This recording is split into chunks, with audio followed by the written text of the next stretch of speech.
मंगलमय वाणी से हम सभी कृतज्ञ करें। नमोस्तु महर्षि। दोनों हाथ जोड़ लें।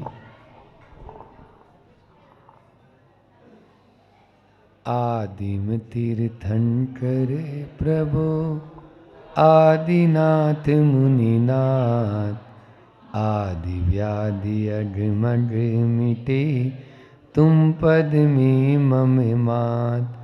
चरण शरण है आपके तारण तरण जिहाज, भवदधि तट तट ले चलो करुणा कर जिन राज। बोलिए मंडी भामोरा के अतिशयकारी बड़े बाबा आदिम तीर्थंकर आदिनाथ भगवान की, मूलनायक 1008 श्री चंदा प्रभु भगवान की, परम उपकारी संत शिरोमणि आचार्य गुरु और विद्यासागर जी महामुनि राज की, परम पूज्य मुनि श्री 108 दुर्लभ सागर जी महाराज की, पूज्य मुनि श्री 108 निरंजन सागर जी महाराज की। अज्ञानी को ज्ञानी नहीं बना सकते और ज्ञानी को अज्ञानी नहीं बनाया जा सकता। जड़ को कभी चेतन नहीं बना सकते और चेतन को कभी जड़ नहीं बना सकते। ऐसे आशय की कल अपन ने चर्चा की। उस कारिका के माध्यम से हम देखते हैं कि गुरु को प्रेरक रूप में स्वीकार करते हैं, लेकिन वो जबकि प्रेरक है नहीं, जिससे प्रेरणा जो प्रेरणा दे, ठीक है ना, वो है प्रेरक, और जिससे प्रेरणा ले वो है निमित्त। निमित्त है ना। गुरु से हम प्रेरणा लेते हैं, गुरु प्रेरणा देते नहीं। उनमें देने का भाव होगा तो वो निश्चित रूप से अपने पद से नीचे आ जाते हैं। वो सबके लिए समान भाव रखते हैं, उनके लिए कि मैं इसको, अगर वो इस तरह से प्रेरणा देने लगे तो एक एक को पकड़ के और ठीक ठाक कर दें, लेकिन नहीं, जिसका जैसा क्षय उपशम होता है, कल अपन ने पढ़ा कि जैसा क्षय उपशम होता है वो वैसा ही ज्ञान अर्जन कर लेता है, उतना ही विषय को पकड़ लेता है, बाकी विषय छूट जाता है। आज जो ये ट्यूशन पद्धति आ गई ना, हाँ, वो एक है कि गुरु ज्ञान जो है उसमें लाखों रुपए के ट्यूशन लगाकर उसमें ज्ञान घुसाना चाहते हैं, लेकिन पहले कोई ट्यूशन नहीं होता था। विद्यालय में पढ़ाई होती थी, उतना ही वो पढ़ लिए, बाकी अपना क्षय उपशम वो बढ़ाते थे। संयम के साथ रहते थे, नियम के साथ रहते थे, व्रतों का पालन करते थे। उसके माध्यम से उनका अपना भी ज्ञानावरण कर्म का क्षय उपशम बढ़ जाता था। आप देख लीजिए, जितने भी वैज्ञानिक हुए, विद्वान हुए, वो कहीं अन्यत्र ट्यूशन के लिए नहीं, बल्कि पढ़ने के लिए भी उनके पास में उतनी सुविधाएं नहीं थी जितनी आज के बच्चों के पास में है। फिर कभी इस पर विस्तार से चर्चा करेंगे कि एक महामारी ये जो है ना आ चुकी है। टीचर भी या अध्यापक भी विद्यालय में नहीं पढ़ाना चाहता, अलग से कोचिंग करना चाहेगा, अलग से ही उसको बुलाएगा। क्यों? शिक्षा और चिकित्सा, इन दोनों क्षेत्रों में जब से अर्थ का समावेश हो गया है, जब से इसके अंदर ये पैसे की बात आ गई, बिकने लगी है, तभी से भंटा ढाल हो रहा है, तभी से ही हमारे भारत का पतन शुरू हो गया। पहले इसके लिए पैसा नहीं लेते थे। जैसे आपने अभी धर्मार्थ चिकित्सालय औषधालय खोला ना आयुर्वेदिक का, उसी प्रकार पहले रहते थे कि कोई अर्थ नहीं, आपको जो भी व्यवस्था के लिए देना है तो वो अलग से दान पेटी रख दी, अलग से मांगा नहीं जाता था। अब पहले से एग्रीमेंट होता है, इतना देंगे तो हम आपका ये इलाज करेंगे। ये क्या है? ये सब का सब हमारे भारत के लिए बहुत ही शर्म की बात है। ये हमारी संस्कृति में कभी नहीं। और जब से राजनेताओं का इस ओर प्रवेश हुआ, दोनों ही फील्ड में, चाहे वो शिक्षा के क्षेत्र में हो, चाहे वो चिकित्सा के क्षेत्र में हो, इन दोनों में जब से उन लोगों का प्रवेश हो गया तो और ज़्यादा पैसे के लिए काम करने लगे हैं। ये सही नहीं है। यहाँ पर आचार्य पूज्यपाद स्वामी भी यही कह रहे हैं कि ज्ञान जो है वो भीतर से हमारे अंदर से प्रकट होता है, गुरु प्रेरणा मात्र देते हैं, वो प्रेरक हैं, प्रेरक नहीं, उदासीन या सहायक हैं, उसमें सहायता दे देते हैं। जैसे राख को हटा दिया तो अग्नि अपना आप ही सुलग उठती है, उसी प्रकार से वे राख को हटाने का मात्र केवल निमित्त कार्य करते हैं। आज एक उपाय गुरु उपदेशात तो 3 उपाय बताए थे, है ना। 3 उपाय कौन कौन से बताए थे भेद विज्ञान के लिए? पहला तो गुरु का उपदेश, दूसरा अभ्यासात अभ्यास से, और तीसरा संविति अनुभव, है ना। अनुभव बैठा है यहाँ पे, तो अनुभव, ये संविति, अपनी प्रतीति, इन दोनों बिंदुओं पर भी अपन चर्चा करते हैं। अभ्यास शब्द जो है वो अभी उपसर्ग पूर्वक आस धातु जो होती है उससे बना है। आस का मतलब होता है बैठना, आस का मतलब बैठना, और अभी का मतलब पास में, निकट। पास में बैठने का नाम है अभ्यास। हम जो चीज पढ़ रहे हैं उस चीज को बार बार उसके पास जाना, चाहे वो 12 भावना पढ़ रहे हों, चाहे 16 कारण भावना या इष्टोपदेश पढ़ रहे हैं, तो बार बार उसका रिवीजन, इसको क्या बोलते हैं?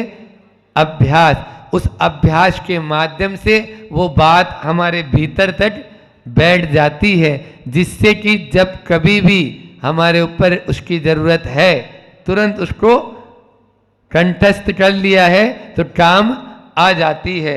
उसी अभ्यास को किस प्रकार से हम पा सकते हैं, उसके लिए क्या क्या रूल्स और रेगुलेशन हैं, क्या क्या नियम हैं, ताकि हम उस अभ्यास को कर सकें, उसके लिए कैसा स्थान होना चाहिए, वो स्थान की चर्चा भी यहाँ पर आचार्य पूज्यपाद स्वामी इस अगली कारिका में कर रहे हैं। अभवत चित्त विक्षेप एकांते तत्व संस्थित, एकांते तत्व संस्थित, अभ्यस्येद वियोगेन, अभ्यस्येद वियोगेन योगी तत्वं निजात्मन, योगी तत्वं निजात्मन। योगी जो ध्यान की एकाग्रता को प्राप्त कर लेते हैं वे योगी कहलाते हैं। उस तत्व को अपनी आत्मा में धारण करते हैं। किस प्रकार से? अभवत चित्त विक्षेप, विक्षोभ से रहित होकर। अभवत चित्त विक्षोभ यानी क्षोभ को प्राप्त नहीं। क्षोभ का मतलब है विकल्प, निर्विकल्प होकर चित्त में क्षोभ होगा तो तत्व को कभी भी ग्रहण नहीं कर पाएंगे। इसलिए चित्त से पहले क्षोभ को हटाएं, और वो जब क्षोभ से रहित होते हैं तभी वे उस तत्व को ग्रहण कर पाते हैं। और क्या कह रहे हैं? एकांते, निर्जन स्थान, एकांत होना चाहिए। फिर तत्व संस्थित है, उस तत्व में स्थिर होकर। जो चलायमान होता है वो कभी भी बात को पकड़ नहीं सकता है, इसलिए स्थिर होना जरूरी है। अभ्यस्येद वियोगेन, अभियोग, अभियोग का मतलब होता है उसके उपाय का, यानी जो है आलस्य से रहित होकर। अभियोग का मतलब है आलस्य से रहित होकर सावधानी पूर्वक योग मन वचन काय की चंचलता नहीं होनी चाहिए। सावधान रहेगा, यत्नाचार पूर्वक करेगा, तभी उस आत्म तत्व को अपने में ग्रहण कर सकते हैं, अन्यथा ध्यान और कहीं है तो भी नहीं कर सकते। किसी को कोई बात बोल दो, मन में हो ठेस तो हर बात बुरी लगती है ना, हर बात बुरी लगती है। मन में मान लीजिए कोई भी विक्षोभ हो गया है तो वह चलायमान हो जाता है, और फिर विक्षिप्त मन, विक्षिप्त का मतलब जानते हो क्या होता है? पागल। विक्षिप्त का मतलब पागल। तो हम सब क्या है? बोलो। हम नहीं बोल रहे, आचार्य पूज्यपाद स्वामी बोल रहे हैं। जो आत्म तत्व की ओर ध्यान नहीं दे रहा है वो क्या है? पागल है, विक्षिप्त है। अविक्षिप्त, विक्षिप्त जब होता है, अविक्षिप्त मनस्तत्वम, मतलब जो है तत्व को उसी मन में ठहराया जा सकता है जो अविक्षिप्त हो। अविक्षिप्त का मतलब जिसका दिमाग ठिकाने हो। दिमाग ठिकाने हैं तो ग्रहण कर पाएंगे, तो सुन पाएंगे, तो बोल पाएंगे। अभी मैं बोल रहा हूं, मान लीजिए यद्वा तद्वा नहीं बोल रहा हूं, थोड़ा सा नजर हटी और दुर्घटना घटी, थोड़ा सा तो कचू का कचू बोलना शुरू हो जाएगा। क्या बोलना है ये पता ही नहीं है। इसलिए बहुत सावधानी, अभियोजन है, बहुत सावधानी रखने की जरूरत है। चंचलता भी नहीं होनी चाहिए। आज हम हर व्यक्ति का मन जो है चलायमान होता है।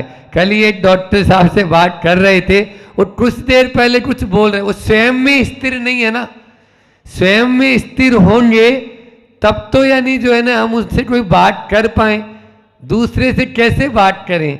आप पहले अपने में, जेसीबी होती है ना, हमने बताया था अभी 2-3 दिन पहले भी, जेसीबी होती है ना, वो पहले आचार्य श्री जी भी यूं हिल के बताते हैं, पहले वो स्वयं में स्थिर हो जाती है। यहाँ पर हाइड्रा और जेसीबी से काम होते हैं तो देखते हैं आपके मंदिर जो बन रहा है, तो उसमें वो अपने चारों पांव पहले स्थिर कर लेती है। अब वो जो भी काम करेगी उसको खोद सकती है, उठा सकती है, फेंक सकती है, नहीं तो खुद ही फेंक जाएगी, खुद ही इधर उधर हो जाएगी, लुढ़क जाएगी या तो और क्या होगा।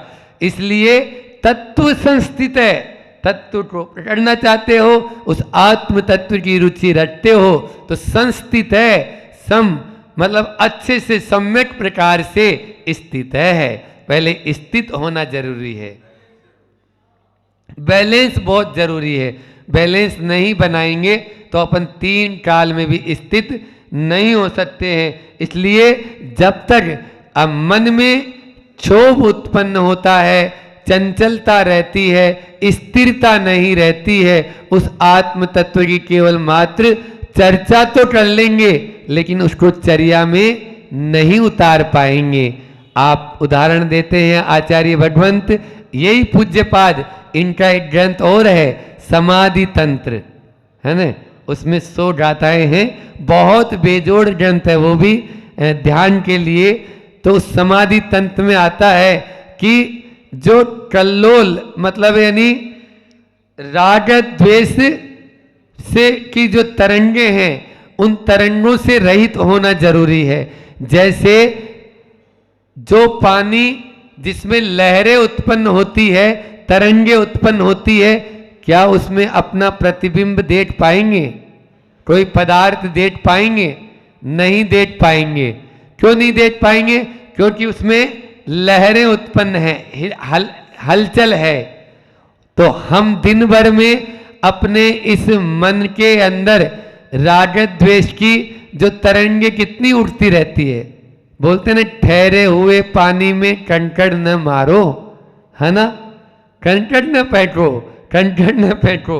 और हम तो दिन भर कंकड़ फेंकते रहते हैं, दिन भर उसमें कोई न कोई राग द्वेष का कंकड़ फेंकते ही रहेंगे। तो क्या कभी उसमें दर्शन होगा? नहीं होगा ना।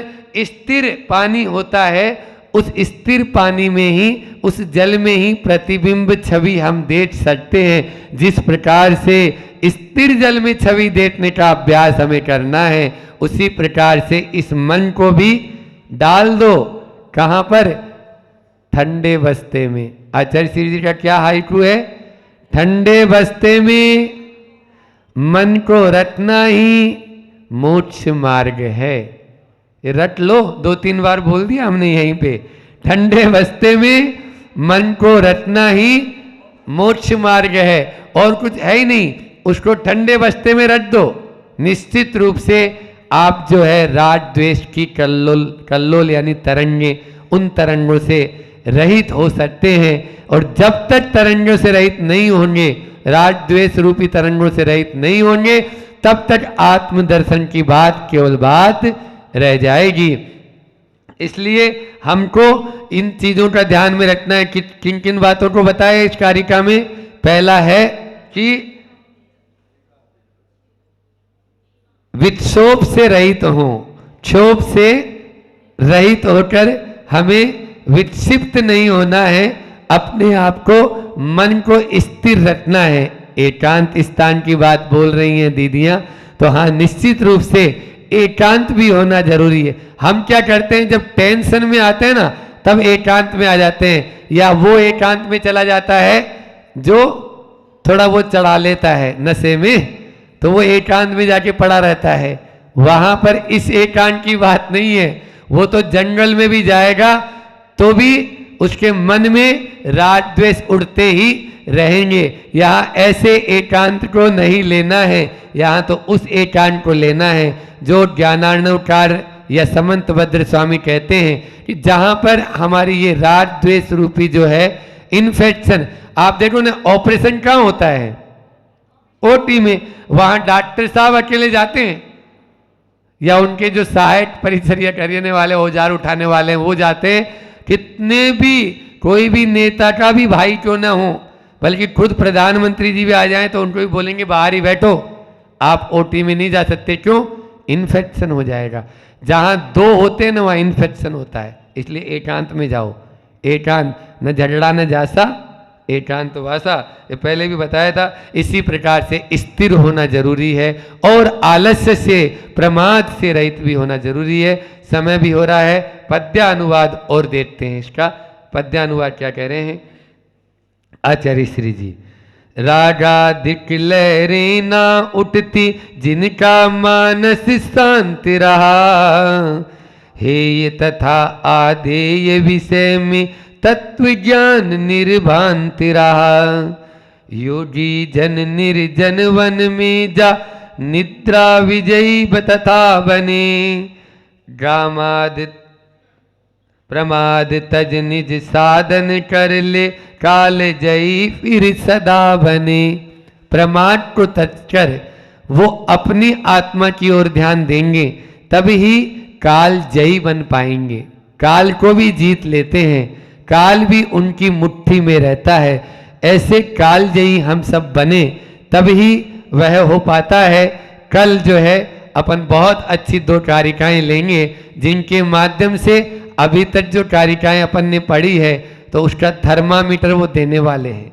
थर्मामीटर पैमाना क्या है, उस थर्मामीटर को कल अपन निश्चित रूप से आचार्य पूज्यपाद स्वामी से ग्रहण करेंगे। आज इतना ही रखते हैं, समय भी पूरा हो गया है।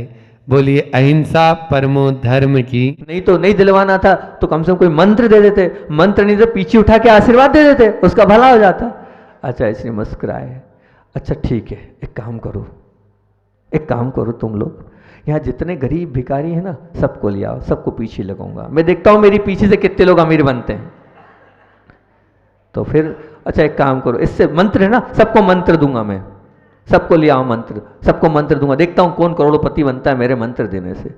बोले भैया किसी के मंत्र देने से और मेरी पीछे ही लगाने से कोई मंत्र फेरने से अमीर नहीं बनता है। पहले वास्तविकता समझो, काय से वो अमीर बनेगा, काय से उसका भला होगा। और मैं एक बार दिला भी देता किसी श्रेष्ठी से बोल के, भैया कब तक वो दूसरों के प्रति आश्रित देता, कब तक? उसकी अपेक्षा जो सत्य चीज है उसको वो बताओ, जो समीचीन धर्म में वो बताओ, वो देगा तो मिलेगा, अन्यथा नहीं मिलेगा।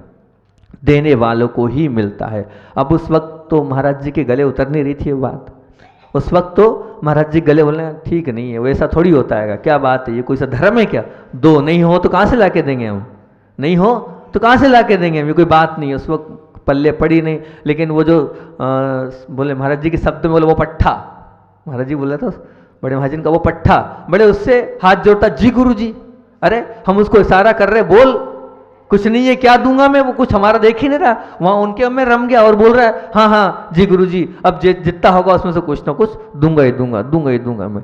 अब वो बाहर आया, गुस्सा उस पर भी आ रही थी, करे क्या, लेकिन ठीक है कोई बात नहीं, जो हुआ सो हुआ, जो होता है वो, पर अब उस वक्त उनको लगा तो सही ये ठीक नहीं किया, ये ठीक नहीं किया, ये ठीक नहीं किया, गुरुजी ने उसको कुछ ना कुछ तो देना था, बात सही थी, कुछ ना कुछ तो देना था, आप लोगों को भी ऐसा लग रहा है कुछ ना कुछ तो देना था। लेकिन आपको एक इसमें बीच में एक बात बताऊं, आप लोगों ने सुना होगा राजस्थान के उस महाराणा प्रताप को, सुना होगा नाम महाराणा प्रताप का, सभी लोग जानते हैं महाराणा प्रताप की मदद की थी भामाशाह ने।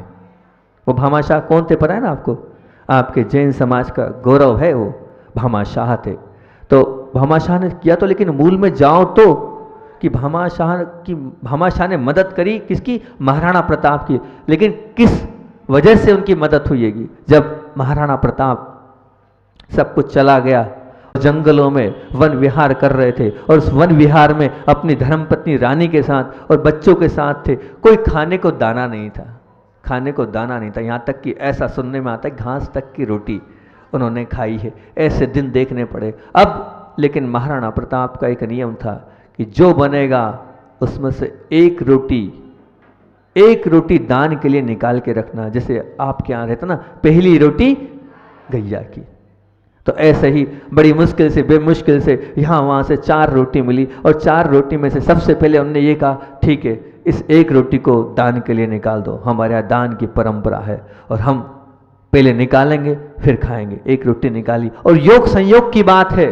बच्चे भूखे हैं, दोनों पति पत्नी महाराणा और रानी दोनों भूखे हैं, और उसी बीच क्या हुआ, बिलाव आया और 3 रोटी ले गया, 3 रोटी ले गया, बच्चे रो रहे हैं, और उस वक्त जो दान की रोटी निकाली थी उस वक्त वो बच्चों ने निगाह उस तरफ जा रही थी, तो महाराणा प्रताप ने कहा नहीं बेटा, जो दान में अपन ने निकाल दिया है उसको तो अपन किसी भी तरह नहीं खा सकते हैं, अब आज नहीं कल मिलेगा, आज तो पानी पियो। बच्चे रो रहे हैं, उन्होंने गोदी में लेके बच्चों को थपथपाते हुए सुला दिया, माँ रो रही है कि बच्चे भूखे हैं कर दो, बोले नहीं वो दान की रोटी है, उस दान की रोटी को मैं नहीं दे सकता हूं, अब जो होगा सो होगा, हम मर नहीं जाएंगे, भूखे मर नहीं जाएंगे, एक दिन और भूखे से।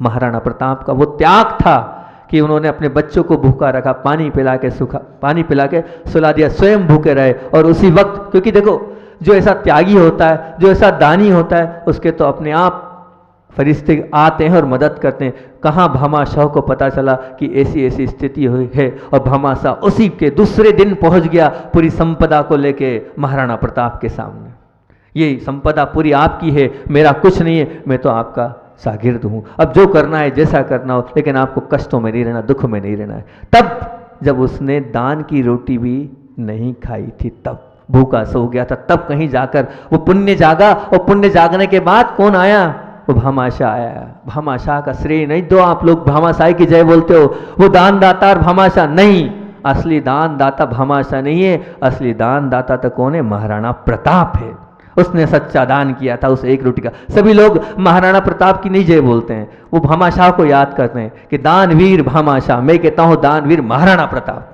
उसका पुण्य था तब तो कहीं भामाशाह आया, नहीं तो कहां से आता, जो स्वयं भूखा रहा और जिसने अपने बच्चों को भूखा रखा, सही दान दाता तो वो है, सही दाता तो वो है। ये भामाशाह की बात थी। अब आगे उसी बात को अपन आगे बढ़ाते हैं, बीच में ये बात निकल गई तो ये भी सुना दी हमने आपको।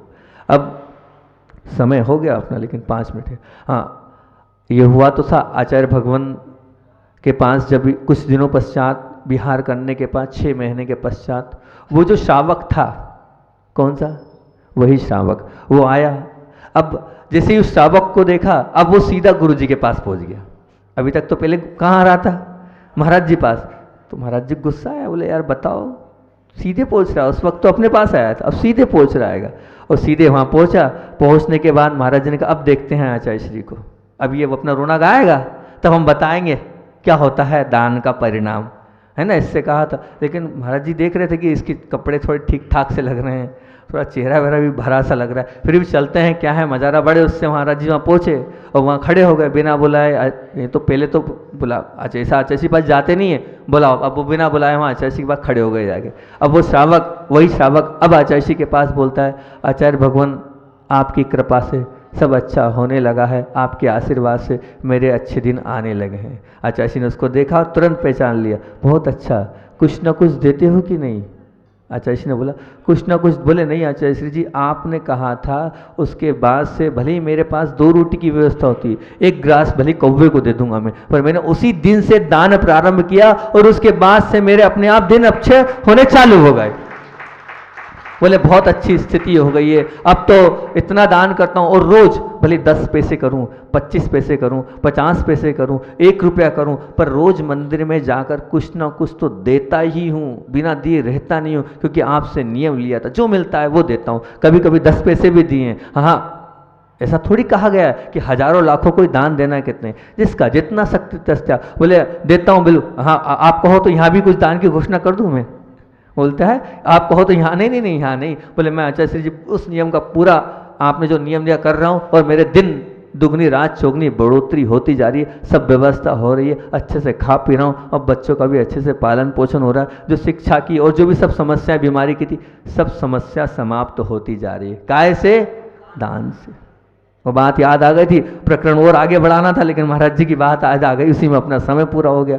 तो देने से कभी भी ध्यान रखना, घटता नहीं उल्टा बढ़ता है। और कुछ चाहिए तो ध्यान रखना इस लाइन को मेरी, तुम्हें कुछ पाना है, तुम्हें कुछ पाना है तो इसके पहले क्या करना पड़ेगा? देना अनिवार्य है। इतने सारे उदाहरण दिए, चाहे विनय चाहिए तुम्हें तो आपको क्या पहले विनय देना पड़ेगा, जो भी चाहिए उसके पहले स्वयं को देना पड़ेगा। जब तक दोगे नहीं तब तक मिलेगा नहीं। आज की सारभूत बात यह है कि, और दूसरी बात, यदि हमें लगता है कि संपत्ति कम हो रही है तो हमारे दान में ना चमक होगी और ना ही उत्साह होगा।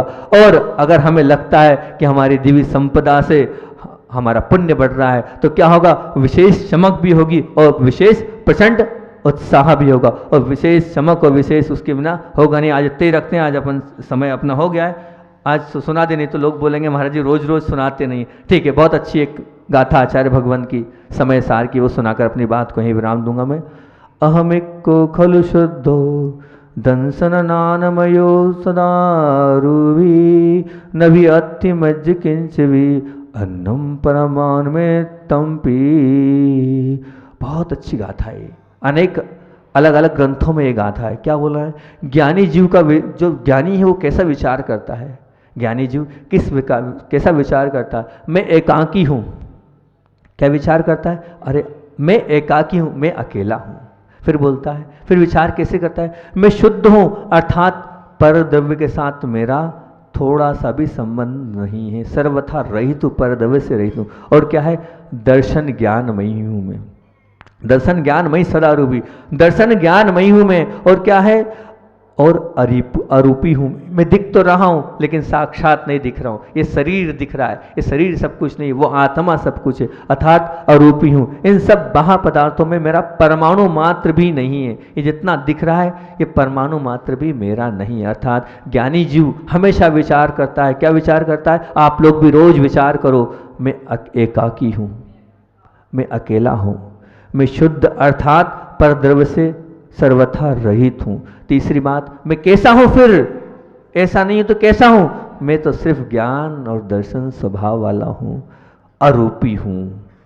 कैसा हूँ? अरूपी हूँ, ज्ञान दर्शन स्वभाव वाला हूँ। और जितने भी बाह्य पदार्थ परमाणु मात्र भी मेरा नहीं। ऐसा जो विचार करता है, समय सार की गाथा गुरु जी की बहुत पसंदीदा गाथा है। हमेशा इस गाथा का वो चिंतन मनन कर रहे हैं। आप भी इस गाथा का चिंतन मनन मंथन करेंगे तो आपका भी निश्चित तौर से भला होगा। इसी भावना से बोलिए आचार्य भगवान विद्यासागर जी महामुनिराज की। आत्म के अहित विषय कषाय, लोभ पर चर्चा। कल अपना 9वां प्रवचन था लोभ पर। 2-3 बातें थी उसमें प्रमुख, बाकी तो कल संस्मरण में समय अपना चला गया था। पहले प्रमुखता से हमने बोला था, यदि हमें लगता है कि संपत्ति कम हो रही है तो हमारे दान में ना कोई चमक होगी और ना कोई उत्साह होगा।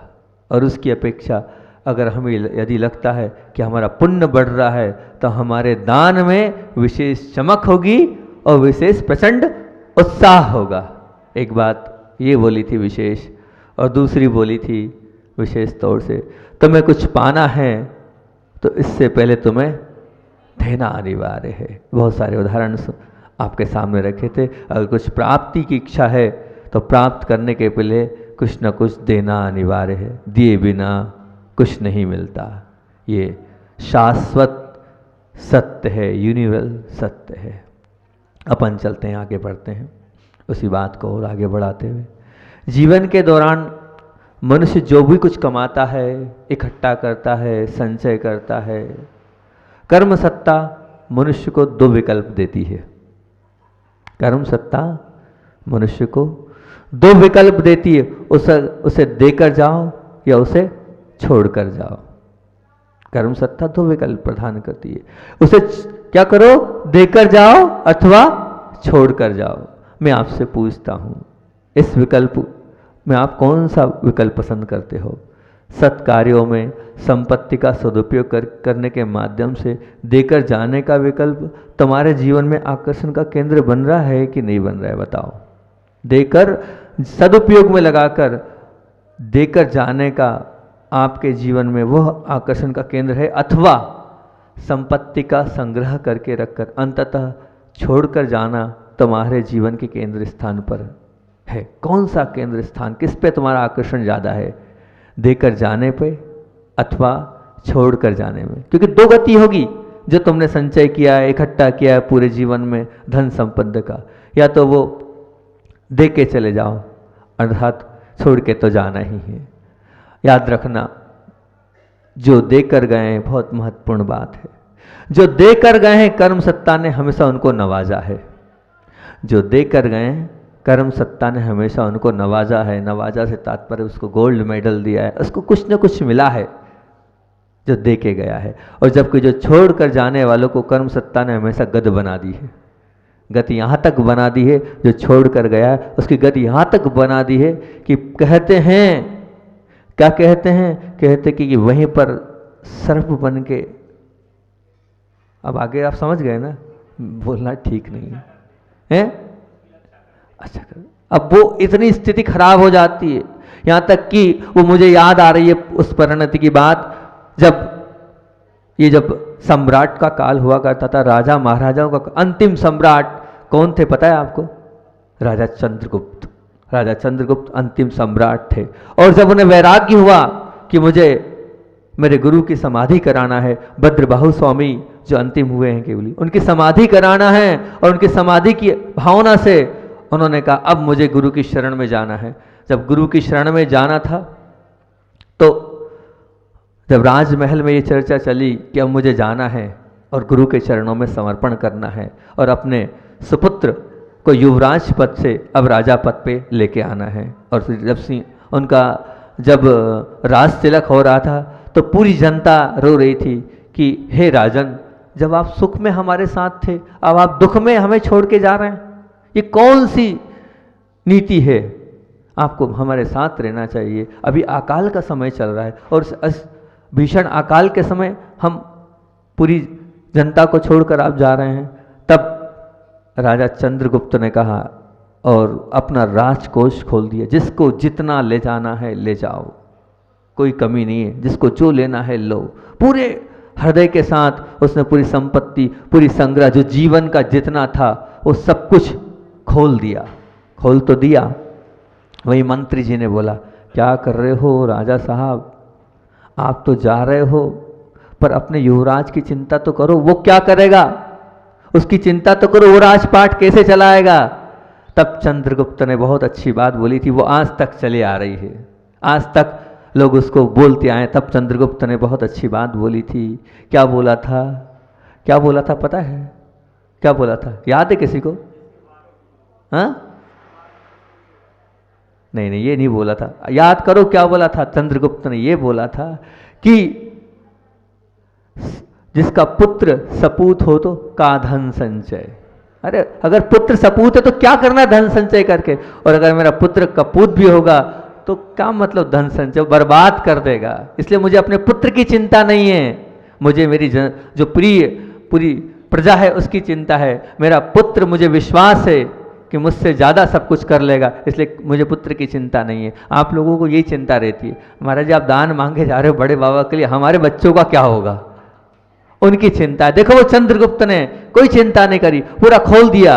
और एक ही बात बोली, जब मंत्री ने बोला तो क्या बोला, पुत्र सपूत हो तो का धन संचय, और पुत्र कपूत हो तो का धन संचय। अगर कपूत पुत्र होगा जो इधर उधर के व्यस्तों में लगा रहेगा तो धन यूं ही बर्बाद हो जाएगा, और सपूत होगा तो कहीं भी जाएगा कमा के लाएगा। अगर आपको विश्वास है कि आपका पुत्र सपूत है तो फिर आप चिंता मत करो और दे दो।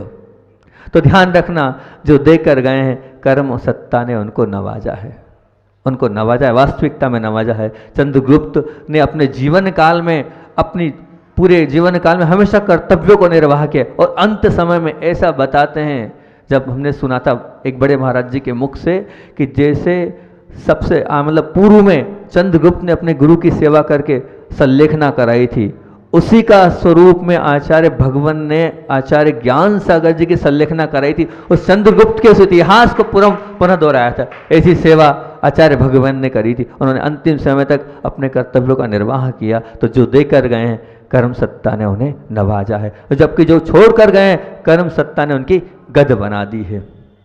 और एक और बात आपसे करता हूँ इसी बीच को लेकर, भूख 12 रोटी की है आपकी, और थाली में सिर्फ 2 रोटी है, तब व्यक्तियों ने खाता है कि नहीं खाता है बताओ?